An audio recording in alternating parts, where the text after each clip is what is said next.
구독자 여러분, 안녕하십니까? 언제나 여러분을 힘껏 응원하는 밀리모입니다. 여러분은 삶의 모토가 뭐예요? 좋은 바람직한 삶의 모토가 있다면 그걸 토대로 삶의 균형을 이루면서 잘 살고 계신가요? 어떤 이는 삶의 모델이나 멘토를 가슴에 두고 닮아가면서 살면 된다라고 권하기도 합니다만, 우리가 종교나 지식의 양, 삶의 상황이 다 다르기 때문에 저는 이것도 조심해야 한다고 생각합니다. 너무 맹목적으로 따르다 보면 균형을 잃고 자기가 없어질 위험이 있잖아요. 또 때때로 자신을 들여다보면서 자기 마음이 안녕한지도 점검해 봐야 합니다. 대부분은 그냥 자기 마음은 들여다보지 않고 남의 마음이나 눈치를 보면서 사는 경우가 많은데요.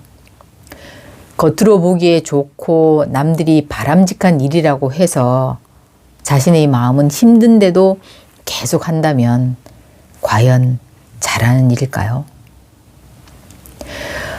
저는 삶의 모토가 밸런스인데요. 책을 읽거나 강의를 듣다 보면 제가 아는 게 부족하고 줏대가 없어 그런지 그 훌륭한 책이나 멋진 강사님의 의견에 확 쏠리기도 합니다. 그러다 다시 혼자 조용히 내가 너무 이쪽으로 쏠리고 있는 건 아닐까? 다시 생각을 바꾸어서 이 균형을 잡으려고 노력합니다. 법륜 스님의 강의라고 해서 유명 철학자의 의견이라고 해서 우리가 다 옳다고 맹목적으로 신봉하면서 따를 수는 없죠. 그분과 나의 입장이 서로 다르니까요. 우리가 어느 쪽으로 치우치지 않고 그 어떤 누구에게도 쏠리지 않으면서 균형을 잡고 잘 살려면 자기 내면의 힘이 강해야 되는데요. 내면의 힘을 키우려면 첫째, 나는 잘 가고 있는지, 잘 살고 있는지 끊임없이 자신에게 묻는 자아 성찰의 시간이 필요합니다. 왜냐하면 그래야 자신을 조금이라도 객관적으로 판단할 수 있고 또 역지사지가 되면서 마음의 앙금이 청소되기도 하기 때문이죠. 우리가 사람을 너무 많이 만나도 피곤합니다. 순간순간 짬짬이 혼자만의 시간을 가져야 힐링이 되고 이 머릿속이 정리가 됩니다. 여러분은 자신만의 아지트, 아무에게도 방해받지 않는 그런 생각하는 장소 있으신가요? 심리학자들은 생각은 물리적 장소에 종속되기 쉽다고 이야기합니다. 다시 말하면 장소에 따라서 생각이 좀 달라질 수도 있다는 뜻이겠죠. 건축가들이 밝힌 청소년들의 창의력 실험에서도 천정이 높은 곳에서 자라는 아이들이 더 창의성이 높다는 연구 결과도 있잖아요. 그래서 저도 될 수 있으면 좋은 카페에 가서 조용히 멍 때리는 시간을 갖기도 합니다. 나 오늘 그거 잘했나? 바르게 행동했나? 나의 자산은 얼마지? 갚아야 될 대출 이자는 얼마 남았지? 이런 생각을 하면서 이런 별도의 시간을 가지지 않으면 하루하루 그냥 발등에 불을 끄느라 정말 그냥 살게 되더라고요. 그리고 이런 시간에 아무에게도 방해받지 않고 앉아서 내 마음은 안녕한지도 들여다봐야 합니다. 혹시 내 마음이 슬프진 않는지, 우울하진 않는지 보살펴야 해요. 마음이 편안하지 못하면 결국 몸의 안녕도 무너지게 됩니다. 아시죠? 마음의 안녕을 위해서 자신에게 즐거운 것도 많이 해야 됩니다. 그건 자기 마음에 미리 주는 예방약 같은 거죠. 부모를 부양하느라 아기를 키우느라 힘드신 분들 모두 더 지속적으로 자라기 위해서는 순간순간 자신의 마음에 선물도 하면서 엔돌핀이 솟아나도록 해야 돼요. 그렇게 힘이 나야 더 잘할 수 있어요. 우리가 잊지 말아야 해요. 내가 내 인생의 주인공이라는 것을. 두 번째, 내면의 힘을 키우려면 우선 생각의 힘을 먼저 길러야 해요. 여러분, 생각도 계속 해야 그 생각이 꼬리에 꼬리를 물고 더 좋은 생각이 나오는데요.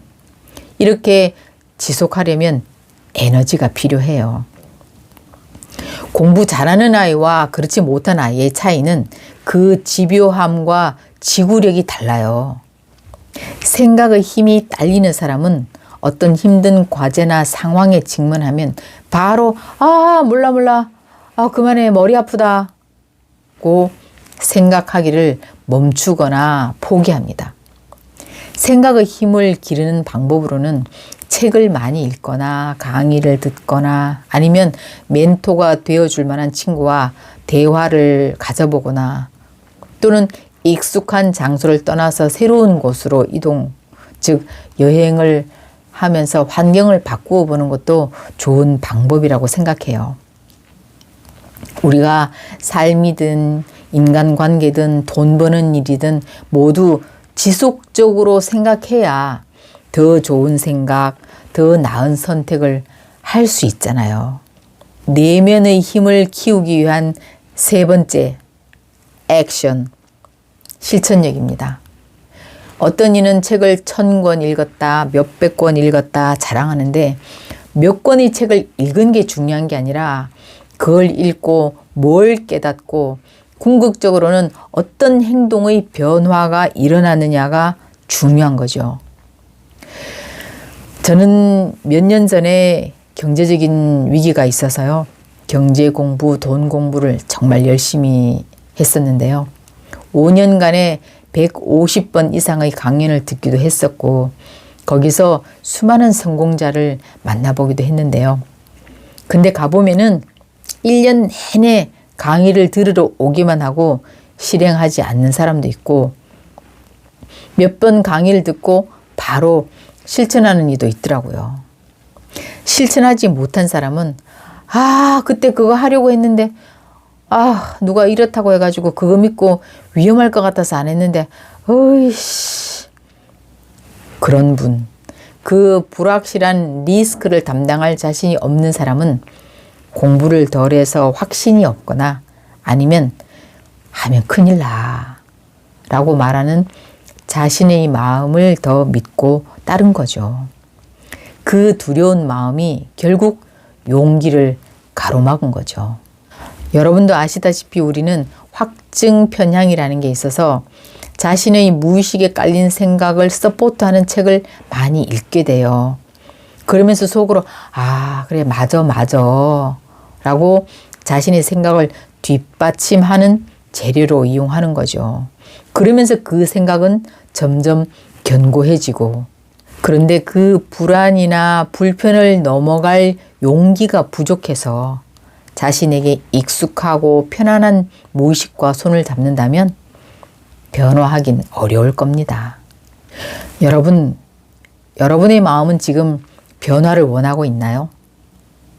변화는 낯설고 두렵고 불안하고 불편한 지금의 나와는 엄청 다름을 선택하는 일이라 사실 쉽지 않습니다. 의식을 하고 애를 써야 그 불편한 고지를 넘을 수가 있고 그걸 넘어야 비로소 우린 편안함으로 나아갈 수 있습니다. 여기까지 함께 해주셔서 감사합니다.